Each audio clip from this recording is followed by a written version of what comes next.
Dr. Vignal. A former member of the Parisian Society, Dr. Vignal died on March 27, 1865. On that day, before his burial, a highly lucid somnambulist and capable clairvoyant was asked to sit next to Dr. Vignal's body and narrate what he saw. I see a corpus in which an extraordinary process is taking place. There is a quantity of matter that is stirring, and something seems to be making an effort to disengage itself, but is having difficulty in overcoming the resistance.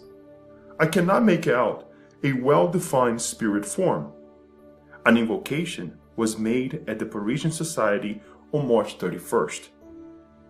Dear Dr. Vignal, all your old colleagues from the Parisian Society, and I in particular, have the fondest memories of you in our meaningful relationship, which has never been interrupted.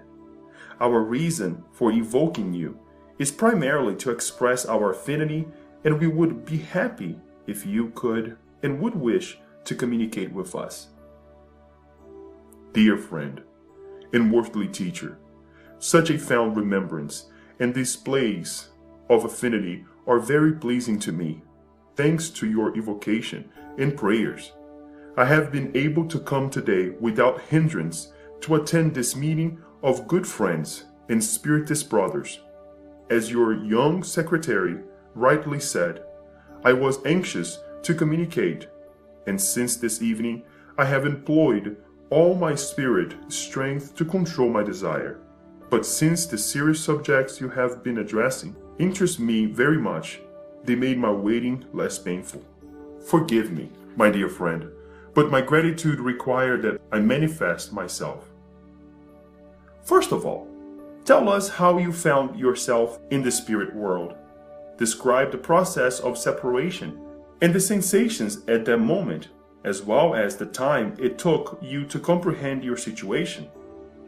I am as happy as one can be in seeing totally confirmed all the secret thoughts one might have had about such a comforting and consoling doctrine. I am happy, yes I am, because I can now see unrestrictedly before me the future of the Spiritist science and philosophy. But today, let's leave behind such importune digressions. I will return again to converse with you about the subject, knowing fully well that my presence brings you much pleasure as it brings me when I visit. The separation process was quick, more than could be hoped for because of my small merit. I was helped very much by your assistance, and your somnambulist gave you a clear enough idea of the process of separation. I don't have much to add. It was sort of intermittent oscillation, a kind of pulling in two opposite directions. My spirit finally triumphed, for I am here. I was only able to leave my body completely behind when it was buried. I came here to be with you. What did you think about your funeral? I deemed it my obligation to attend it. At the time, you were quite free to appreciate. And did the silent prayers I offered on your behalf reach you? Yes, I told you, your assistance helped me greatly, and I returned from the cemetery with you, completely abandoning my old cocoon. You know that I was not concerned with material things. I only thought about my soul and God. You might recall that your request 5 years ago in February of 1860, we did a study on you while you were still alive. On that occasion, your spirit disengaged itself in order to come and communicate with us. Could you describe to us, as much as possible, the difference between your current disengagement and that one back then? Yes, I recall that experiment. What a big difference there is between my state then and this one today. During my state in the experiment, matter still held me in its inflexible web. That is, I wanted to, but couldn't completely disengage myself. Today, I am completely free. A vast unknown field has opened before me, and I hope that with your help and that of the good spirits to whom I commend myself, I will be able to progress and instill as quickly as possible the sentiments and the actions I must do to bear up under my trials and to merit recompense. What majesty, what grandeur! It is almost a feeling of fear when, as weak as we are, we try to gaze upon such luminous splendors.